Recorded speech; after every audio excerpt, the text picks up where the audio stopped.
तो कहते हैं check 781 for supply clear for the bank for 286 but was erroneously recorded in our book as 240. देखिए यहाँ पर लिखा है कि बैंक ने एक चेक को क्लियर कर दिया जिसकी अकाउंट कितनी थी 268 और आपके अकाउंटेंट साहब ने गलती से इसको बुक्स के अंदर रिकॉर्ड किया है 240। बुक्स से मुराद कैश लेजर, बुक से मुराद कैश लेजर है। अब समझो, अब उसने 268 का चेक क्लियर कर दिया और आपने 240 लिखा है। आप मुझे ये बताएं बैंक बैलेंस इधर है और कैश बुक का बैलेंस इधर 240 मतलब ये है 268 की है, ठीक है। अब प्रॉब्लम ये है आपको क्या ये वाला कॉलम उठाना चाहिए? नहीं, बैंक वाला कॉलम को आप बैंक वाला अपनी जगह है ना, उसने 268 काटे हैं, आपने 240 काटे हैं, इसमें कितना डिफरेंस है? 28 रुपए का डिफरेंस है। 28 रुपए से आपका जो बुक बैलेंस है वो ज्यादा शो कर रहा है। इधर कौन गलत है? इधर आप गलत हैं, इधर बैंक गलत नहीं है। आप क्या कर लोगे? आप बैंक का कॉलम बढ़ाओगे? नहीं, अपना कॉलम क्या कर लोगे? 28 माइनस करोगे, यही तरीका। कैश बुक से 28 रुपए क्या कर लोगे? माइनस, ठीक है, क्योंकि वहाँ पर आपने 268 रुपए उसने क्या किए? चार्ज किए, आपने 240 लिखे हैं, तो आप भी क्या कर लोगे? 40 रुपए माइनस कर लोगे ताकि आपको कैश बुक भी क्या हो जाए? पासबुक इधर है और कैश बुक इधर है, तो 40 माइनस करके या 28 माइनस करके तो ये भी नीचे आ जाएगा और ये दोनों क्या हो जाएंगे? आपने इस तरीके से सोचना है, ठीक है। तो यहाँ पर लिख देंगे 28 रुपीज़ हमारे पास है, वो भी सब्ट्रैक्शन होगा ना, कहाँ से माइनस करेंगे? कैश बुक से, बुक लेजर से। तो यहाँ पर लिख देंगे एरर एंड रिकॉर्डिंग चेक, ठीक है। कितना अमाउंट था, कितना डिफरेंस है? 268 और अमाउंट में 28, ठीक है, क्लियर है यहाँ पे। अच्छा आप देखें यहाँ पर लिखा है कि aforesaid deposit by any company was erroneously credited to our account by the bank. Bank ने गलती से हमारे अकाउंट में 486 रुपए का एक चेक क्रेडिट किया। अब अगर चेक क्रेडिट किया है, बताओ कैश में कोई इफेक्ट आ रहा है? नहीं। अकाउंट के अंदर आया और उसने गलती से किया है, तो अगर गलती से किया है तो माइनस होगा, क्योंकि फ्यूचर में तो वो हमसे माइनस कर देगा, हमारे अकाउंट में नहीं आएगा, तो हम भी क्या कर लेंगे? अपने से माइनस कर लेंगे। अब आप सोचेंगे सर अभी जो ट्रांजैक्शंस रिकॉर्ड करते हैं वो हमारे पासबुक और कैश बुक में तो नहीं करते, नहीं वो तो आपने नहीं करते हैं, लेकिन उसका अकाउंट जो होगा वो अपने पासबुक से टैली करेगा। पासबुक और कैश बुक दोनों के साथ टैली करो। अपना कैश बुक अपने साथ टैली करोगे, अपना पासबुक बैंक के पासबुक के साथ टैली, फिर वो भी कैश और पासबुक को रीड कर रहा है। यस सर, तो अभी जो 28 रुपए डिफरेंस आया वो तो हमने कैश बुक में किया, पासबुक में तो बैंक में तो सही कर दी है ना, तो बैंक वाली जो ट्रांजैक्शन वो कैश बुक नहीं, बैंक ने 268 रुपए से ही माइनस किए, वो तो बैंक को पे नहीं पता है, तो पासबुक तो ठीक है, कैश बुक अपना 28 समझ। देखिए आप दोनों हैं, वो बैंकर है, आप हैं अकाउंटेंट। बैंकर ने 268 रुपये आपके अकाउंटेंट से काट दिए, लेकिन आपने अपने रिकॉर्ड में गलती से 240 लिखे, वो बैंकर है वो ठीक है, और बैंकर का भी गलत नहीं होता, ये बात याद रखिए। उसका सिस्टम बहुत ट्रांसपेरेंट चल रहा होता है, अकाउंटेंट के ऊपर बर्डन बहुत ज़्यादा होता है, बाद में उससे मिस्टेक हो जाता है। अब वो अपनी जगह ठीक है, अब उसने आपके अकाउंट से 268 माइनस किए, आपने अपने अकाउंट से 240 माइनस किए। आप जब अपना लेजर के पास लेके जाओगे, आप कहेंगे नहीं 28 रुपये मेरे पास ज़्यादा होने चाहिए, आपके पास कम क्यों है? ये आपको बताएगा नहीं, चेक 268 का 240 नहीं था, तो तुम क्या कर लोगे? तुम भी अपने 28 रुपये ताकि बैलेंस क्या हो गया? ठीक हो। अब तुम सोचोगे कि प्लस करो, बिल्कुल प्लस करो, इस लेजर में प्लस कर दोगे, पासबुक में माइनस कर दोगे, क्योंकि तुमने पासबुक उसके साथ टैली कर दी, कैश बुक टैली नहीं कर सकती। तो यहाँ पर की तरफ से जो कमी पेशी होती है, जो प्लस माइनस वो हमारे पासबुक के साथ, हाँ ये हो सकता है, बिल्कुल बैंक की गलती हो सकती है, लेकिन that must be with the proper reason. अगर आपका पासबुक अपडेटेड है और बैंक कॉलम अपडेटेड नहीं है, तो हो सकता है कि आपने कोई चीज़ ना की हो, बैंक ने गलती से आपसे काटी, ये भी हो सकता है। आप देखिए यहाँ पर लिखा है ना कि बैंक ने गलती से आपके अकाउंट के अंदर 486 रुपये का चेक भेज दिया, अगर मैं खुशी प्लस कर दूँगा तो वो तो गलती वाला चेक था, वो तो बैंक रिवर्स कर सकता है, बैंक के पास राइट है। कि आपने कभी देखा होगा आपके अकाउंट में 12 रुपये मैसेज आ जाता है और इमीडिएटली वही ट्रांजेक्शन 2 मिनट बाद दोबारा रिवर्स हो जाता। आप जरा कभी ट्राई कर दीजिए, जब आप एटीएम से पैसे निकालते हैं और जब आप पैसे विड्रॉ करते हैं बिजली चली जाती है, आपको मैसेज आ जाता है your account has been debited by 20,000 रुपये। आप सोचते हैं पैसे मिले नहीं, अकाउंट डेबिट हो गए, पैसे तो मिले नहीं है ना। एग्जैक्टली 1 आवर के बाद या 24 आवर के अंदर आपका एटीएम ये वाला ट्रांजेक्शन क्या कर रहा है, दोबारा रिवर्स कर रहा है। तो आपके अकाउंट के अंदर आपको मैसेज नहीं आता, लेकिन आपका अकाउंट वहाँ पर क्या हो जाता है, दोबारा ठीक है। तो बैंक अपनी चीज़ें लेके चल रहा होता है, इसके पास ये राइट है। अगर वो गलती से आपके अकाउंट के अंदर पैसे भेज दें तो आप क्या करोगे, आपका बैलेंस एक्सीड शो कर रहा होगा, तो यहाँ पर आप क्या कर लोगे, आप भी अपने से क्या कर लोगे, माइनस। ठीक, तो यहाँ पर अकाउंट सब्ट्रैक्शन का कॉलम किधर है, ये वाला, और यहाँ पर क्या है, अमाउंट हमारे पास है 486 that was erroneously recorded to our bank by the bank, erroneously credit किया। हाँ, इसको लिख देंगे error and check bank। और इसकी अमाउंट कितना है, 486। ठीक है। अब देखें यहाँ पे, अब हम बेसिक फॉर्मेटिंग की तरफ थोड़ा आते हैं। सारा क्वेश्चन कंप्लीट हो गया ना, कोई और चीज़ तो नहीं रह गई। अब इसमें जो एक्स्ट्रा लाइन है इसको डिलीट कर दें, इसको सेलेक्ट करें, इसको क्या करें, डिलीट कर दें। ठीक है, इधर आ जाए, ये तो ठीक है, इधर ये 2 लाइन इससे क्या कर लें, डिलीट कर लें। ठीक है, अब जो मेन हेडिंग है इसको सेलेक्ट करें, कंट्रोल बी करें, ये एडिशन भी कंट्रोल बी करें, सब्ट्रैक्शन भी कंट्रोल बी करें ताकि हमें पता चले, एडजस्टमेंट भी कंट्रोल बी करें, cash balance as per the book laser भी कंट्रोल बी करें, एडिशन भी करें, सब्ट्रैक्शन भी करें, और adjusted balance as per the book laser भी करें। ठीक है, अब सारा सेलेक्ट कर लें। ठीक है, नहीं डेबिट क्रेडिट नहीं है ये, इन अ सेंस आप कह सकते हैं डेबिट क्रेडिट है, लेकिन आपने ट्रांजेक्शन कर आइडेंटिफाई। डेबिट क्रेडिट यहाँ पर मैंने आपको बताया, आपने जो डेबिट क्रेडिट रूल होता है वो बुक लेजर के अंदर करना है, पासबुक के अंदर आप डेबिट क्रेडिट नहीं कर सकते। उधर से प्लस माइनस होगा, चीज़ आ रहे हैं, चीज़ जो आ रहा है वो लेजर के अंदर, लेजर क्रेडिट मेमो होगा, डेबिट मेमो होगा, माइनस होगा। इधर अगर डिपॉजिट इन ट्रांजिट है, पैसे आ रहे हैं, बैंक के अंदर पैसे जा रहे हैं, प्लस होगा। ठीक है, डेबिट होगा। एग्जैक्टली क्रेडिट एडिट को नहीं रिप्रेजेंट कर रहा होता है। जो चीज़ देखिए क्रेडिट हो रहा होता है ना, वो ऐड हो रहा है, जो चीज़ डेबिट हो रहा होता है वो सब्ट्रैक्ट हो रहा है। तो आप कह सकते हैं दोनों साइड का आप क्रेडिट डेबिट करेंगे। अब ये वैल्यू सारी किस चीज़ में थी, डॉलर्स में थी। तो इस सारे को मैं सेलेक्ट करूँगा, कंट्रोल 1 प्रेस करूँगा, नंबर पे जाऊँगा, यूज 1000 सेपरेटर कर लूँगा, डेसिमल प्लेस को क्या करें, 0 करेंसी पे जाएं, इधर डॉलर पे रहने दें और ओके प्रेस करें। ये देखिए सारी वैल्यू डॉलर में आ गई है। अब हम वो सब्ट्रैक्शन वाला माइनस करेंगे, इसको सेलेक्ट करेंगे, कंट्रोल F2 प्रेस करेंगे और इस वैल्यू को क्या करेंगे, ब्रैकेट में क्लोज करेंगे। इस वैल्यू को भी क्या कर लेंगे, ब्रैकेट में क्लोज करेंगे। ठीक है, आखिर आ जाए, इस ये भी सब्ट्रैक्ट है ना, हाँ सर, इसको भी F2 प्रेस करें और ब्रैकेट में क्लोज करें। 28 को भी F2 करें और ब्रैकेट में क्लोज करें। क्लियर है? हाँ सर। अब इधर मैंने इसको बैलेंस करने तो क्या करूँगा, इंतहाई आसान है। कौन सा फार्मूला लगाऊंगा, इक्वल टू सम वाला फार्मूला लगाऊंगा, क्योंकि प्लस माइनस दोनों आ रहे हैं। Equal to SUM bracket open, select this all value and close the bracket. Balance कितना आ रहा है, 7207। यहाँ पे भी यही आ रहेगा, नीचे भी यही आंसर आना चाहिए। Equal to SUM bracket open, select these all values and close the bracket, and the answer is 0। ये दोनों आपके पास क्या आना चाहिए, 0 इक्वल आना चाहिए। कंट्रोल बी,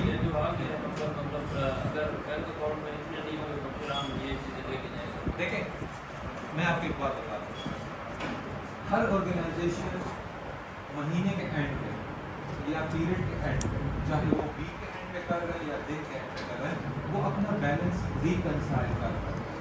और बैलेंस रिकंसाइल का मतलब ये होता है कि जो दोनों अकाउंट के अंदर डिफरेंसेस आ रहे हैं, कैश लेजर उधर हो, पासबुक इधर हो, कैश बुक, इन दोनों के अंदर जो डिफरेंसेस एग्जिस्ट करता है उनके लिए हम ये चीज़ क्या करते हैं, रिकंसिलिएशन का आसान अल्फाज है, there is a difference exists between the cash ledger and the bank ledger. Bank ledger कैसे है, bank ledger difference between the cash को कैसे पाना है, in order to tally the both the account total we prepare the bank.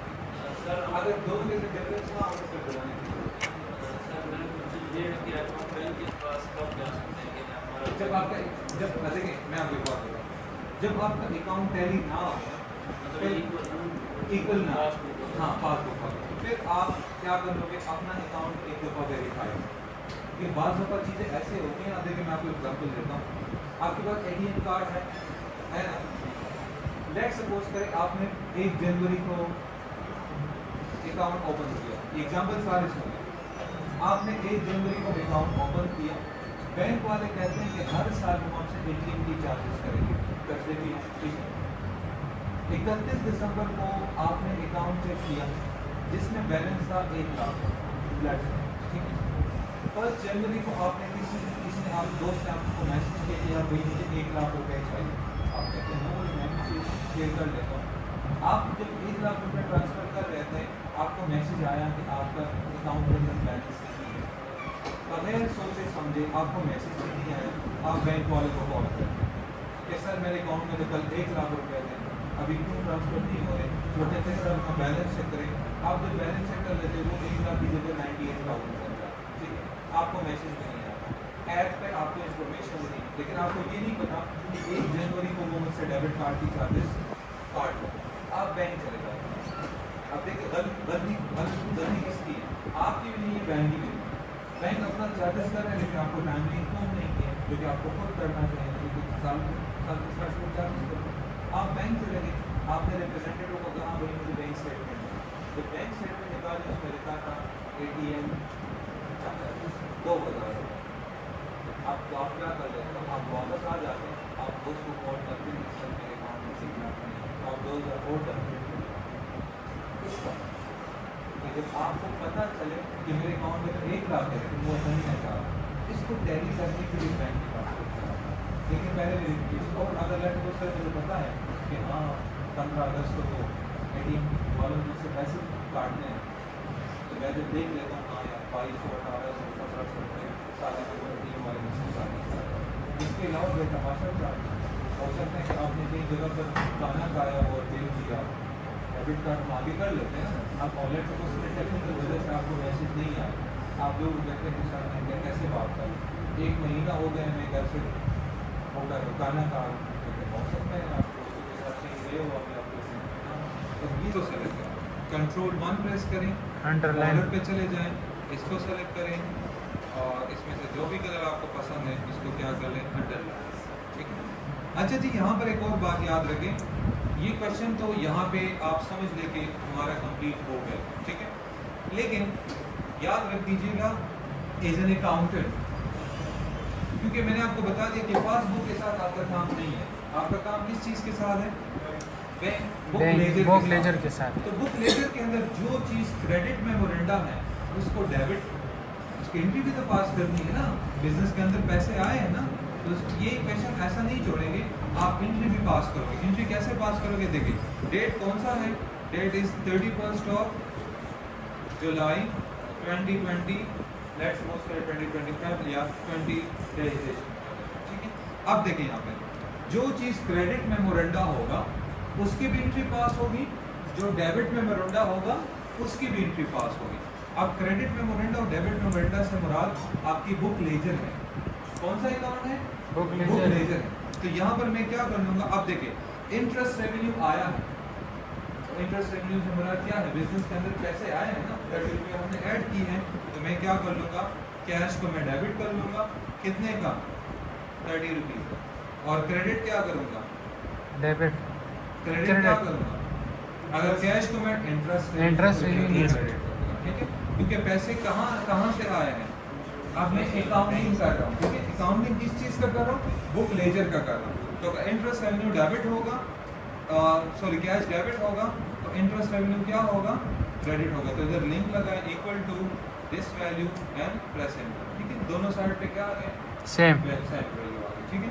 इसकी जरा formatting करें, इसको सेलेक्ट करें, ये वाला लेफ्ट राइट अलाइन कर दें ताकि ये डेबिट रिप्रेजेंट हो और ये क्रेडिट। क्रेडिट। और नीचे लिख देंगे रिकॉर्डिंग ऑफ कैश पेमेंट या recording of interest revenue as per the book लेंगे। ये टेबल बनाएंगे, अभी टेबल बनाता हूँ, पहले एंट्री कर फिर टेबल बना लेंगे और वो आसान है, बस कंट्रोल टी प्रेस करें या सारों को प्लान के अंदर फिट करें। अच्छा जी, दूसरी बात देखें, एडिशन के हमने कर दिया, अब दूसरा किस चीज़ का करेंगे? सब्ट्रैक्शन ही तो करेंगे ना। तो सब्ट्रैक्शन ये एनएसएफ क्या है? ये जो है non non non sufficient fund है। हाँ सर। अकाउंट रिसीवेबल क्या हो गया? इंक्रीज हो गया। Increase। तो नहीं है ना, तो अकाउंट रिसीवेबल क्या हो गया? डेबिट। ठीक है, जब मिलते हैं तो क्रेडिट करते हैं ना, जब नहीं मिलता तो डेबिट कर लेंगे। अब ये 225 रुपये तो आपको मिले नहीं है ना, बैंक ने चेक वापस कर दिया, इसका मतलब ये कि कस्टमर के अकाउंट के अंदर पैसे हैं ही नहीं। तो मैं इधर आ जाऊँगा, 31 जुलाई को कंट्रोल सी कर लूँगा, नीचे आके इधर क्या कर लूँगा? कंट्रोल वी कर। एनएसएफ को मैं क्या कर लूँगा? डेबिट कर लूँगा और सेकंड नंबर पे equal to this value and press enter. ठीक है, एक एनएसएफ आ गया, दूसरा एरर रिकॉर्डिंग चेक आ गया। इधर इक्वल टू ये वाली वैल्यू लेके आऊँगा। ठीक है, ये माइनस का साइन नहीं है क्योंकि हम अब डेबिट क्रेडिट पास कर रहे हैं। ठीक है, ये ऊपर और हाँ, एक ऊपर एक और माइनस लगा देंगे तो पॉजिटिव में कन्वर्ट हो जाएगा। ठीक है, इक्वल टू दिस वैल्यू और इक्वल टू से आगे क्या करें? एक माइनस का साइन लगाएं। माइनस लगाने से पॉजिटिव नेगेटिव में कन्वर्ट होता है, दूसरी माइनस माइनस प्लस हो जाता है। दोबारा माइनस लगा के तो आपका वो पॉजिटिव में कन्वर्ट होगा। अब ये दोनों क्या होंगे? ये दोनों डेबिट होंगे। क्रेडिट क्या होगा? क्रेडिट हमारा था कैश ही क्रेडिट होगा, डेफिनेटली कैश ही क्रेडिट होगा क्योंकि अकाउंट कम हो गया ना। तो कम होना क्या होता है? बैलेंस रिड्यूस हो गया। अब इन दोनों को ऐड करो, वैल्यू कितनी बनती है? Equal to SUM bracket open this two value close the bracket and press enter. कितनी वैल्यू बनती है? 253। अब ये क्या है? ये हमारे पास क्रेडिट है और अब इसको सारों को सेलेक्ट करें। ठीक है, टाइम न्यू रोमन करें। ठीक है, अब देखिए टेबल कैसे इंसर्ट करना है, आसान तरीका है। इन सारों को सेलेक्ट कर दिया, नहीं कंट्रोल की मेरे ख्याल में इंसर्ट करना ही नहीं चाहिए, इंतहाई आसान तरीका है। देखिए इधर आ जाओगे और ये कर लोगे ऑल बॉर्डर्स। ये देखो टेबल पर ऑल बॉर्डर्स पे कर देते हो टेबल आपका कैश टू इंटरेस्ट रेवेन्यू और इधर ये वाला नरेशन कॉपी कर लो। ये हम सिर्फ सर कैश बुक में इस तरह करेंगे ना। कैश बुक में करोगे। हाँ, कंट्रोल डी करें जी, ये वाला टेबल वाला दोबारा कर दो। देखिए मैं कंट्रोल जी प्रेस कर रहा हूँ, कंट्रोल जी से आपको वो अनडू रीडो वाला ऑप्शन होगा। ठीक है, ये देखिए ये दोनों ये वो नहीं पढ़ा माइक्रोसॉफ्ट एक्सेल पहले सेमेस्टर में, वो हमने इस तरह नहीं पढ़ा है सर पूरा। मैं तो इस वजह से भाग रहा हूँ। मुझे तो मैं तो यही सोच रहा हूँ कि आपको MS वर्ड पावर ये किसने पढ़ा? प्रॉपर तरीके से नहीं पढ़ा जावेद बशीर। देखिए एक बात याद रखिए, एक नहीं आपको समझ आ रहा होगा लेकिन एक बात याद रख लीजिएगा। ज़्यादा बच्चों आप लोगों ने आगे जिधर भी जाना है ना, आगे आप इंशाल्लाह फाइनेंशियल मॉडलिंग पढ़ लेंगे, फाइनेंशियल मैनेजमेंट पढ़ लेंगे, तो ये सारा एक्सेल के ऊपर है। उसके लिए कोशिश करें, मैं रिकमेंड करता हूँ कि बेसिक एक्सेल सीख लें। ठीक है, उस्ताद ने पढ़ाया नहीं पढ़ाया दैट इज समथिंग एल्स, लेकिन इंडियन वाले बहुत मेहनत करते हैं, हमारे मुसलमान भाई भी करते हैं। पश्तो में चैनल है, उर्दू में चैनल है, पंजाबी में चैनल है। जब ऐसे बैठ रहे होते हैं ना कि रोज़ाना 1 घंटा एक्सेल को दिया और यूट्यूब के ऊपर इंतहाई वो मुझसे भी अच्छा पढ़ाते हैं, आसान तरीके से। इंतहाई बेसिक तरीके से पढ़ाते हैं। सम फार्मूला कैसे लगाते हैं, लॉजिक फार्मूला कैसे लगाते हैं, इफ एंड हाउ कैसे लगाते हैं, कंट्रोल जी का क्या मतलब होता है, कंट्रोल वाई का मतलब क्या होता है। ये बहुत बेसिक चीज़ है। ये यूट्यूब के ऊपर रोज़ाना मेरे ख्याल में सिर्फ 1 घंटा लगाए, 1 महीने बाद अगर आप मास्टर एक्सेल का नहीं बनेगा फिर मुझे क्या, ये बहुत ज़रूरी चीज़ है। और ये फ्रीलांसिंग के ऊपर बैठ जाए, इससे पैसे कमाना चाहिए। पूरी दुनिया इस चीज़ के ऊपर आजकल तो चैट GPT आया तो वो तो वीडियो भी बनाता है और काम कर रहा होता है, टाइटल वो बना रहा होता है, एनिमेशन वो बना रहा होता है, PPT वो बनाता है। बताओ यार कल मेरा प्रेजेंटेशन है और ग्लोबलाइजेशन पे स्लाइड बना 10 मिनट में बने बनाए स्लाइड आपको दे दें। और ऐसा एनिमेशन कर रहे होगे आपकी सोच है कि ये कोई सॉफ्टवेयर इंजीनियर है, तो एआई का जो भी कोशिश करेंगे साथ चलेगा। ये मैंने भी आप लोगों की तरह कंप्यूटर नहीं पढ़ा, लेकिन बस आ गए और बैठता हूँ। मैं कोई वो नहीं कि मेरे पास 100% नॉलेज है और हर चीज़ मुझे आती है, मैं भी सीखता हूँ साथ बैठते हैं। ऐसे ही इलम का देखें, इलम सीखने को कोई खर्च नहीं है। वो आपके प्रोफेसर भी सीख रहे हैं, अभी कभी बाहर जा रहे हैं सीख रहे हैं, कभी किताबों से सीख रहे हैं। सीखना हर जगह से आप कर सकते हैं। मैं ये नहीं कहता कि यूट्यूब से ना सीखो तो क्या किताब से सीखना नहीं होता, वही करते हैं। रात को लेक्चर तैयार करते हैं, सुबह आते हैं वही करता हूँ। अब मैं कोई और प्लानिंग से नहीं है, रात को लेक्चर रेडी करता हूँ, सुबह आता हूँ आपको। अच्छा जी, ये कैसे करेंगे देखें, दोबारा इस सारी वैल्यू को सेलेक्ट करें, कर दिया सेलेक्ट, ऊपर चले जाएंगे, ये वाली वैल्यू देख रहे हैं ना, ये वाला आइकन ऑल बॉर्डर्स, इसके ऊपर सेलेक्ट करेंगे। इसका मतलब है बॉटम बॉर्डर इंसर्ट करना है, टॉप बॉर्डर करना है। मैंने क्या करना है, ऑल बॉर्डर ऑल बॉर्डर करना है। आप आउटसाइड बॉर्डर भी कर सकते हैं, लेकिन ऑल बॉर्डर से करना है। इसके ऊपर क्लिक करें, ये देखें बॉर्डर खुद बन गया, ठीक है। इसको डबल क्लिक करें ताकि ये क्या हो जाए, एडजस्टमेंट। अब ये लाइन खाली है ना, इसको यहाँ से क्या करें, स्ट्रेट फॉरवर्ड उठा दें और इसको क्या करें, डिलीट करें, ठीक है। इधर कंट्रोल डी प्रेस करें, ठीक है, ताकि वही वाला लाइन आ जाए। और इसको कंट्रोल सी करें और इधर कंट्रोल वी करें और इधर हम लिख सर देंगे दरमियान में लाइन कैसे ऐड करना है, कौन सा ज़रूरत पड़ी इसके दरमियान में।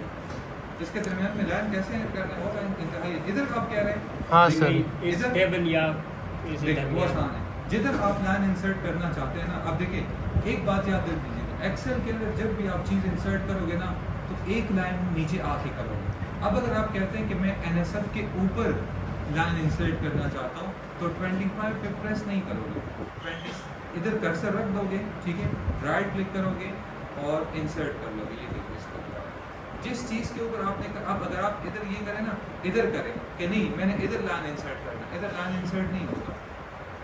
आपने इन दोनों के बीच में इंसर्ट करना है, तो एनएसएफ के ऊपर क्लिक कर लोगे, राइट क्लिक करोगे और इंसर्ट कर लोगे, तो ऑटोमेटिकली आपके पास लाइन आ जाएगी, ठीक है। ये तरीका, इधर आ जाएंगे, रिकॉर्डिंग ऑफ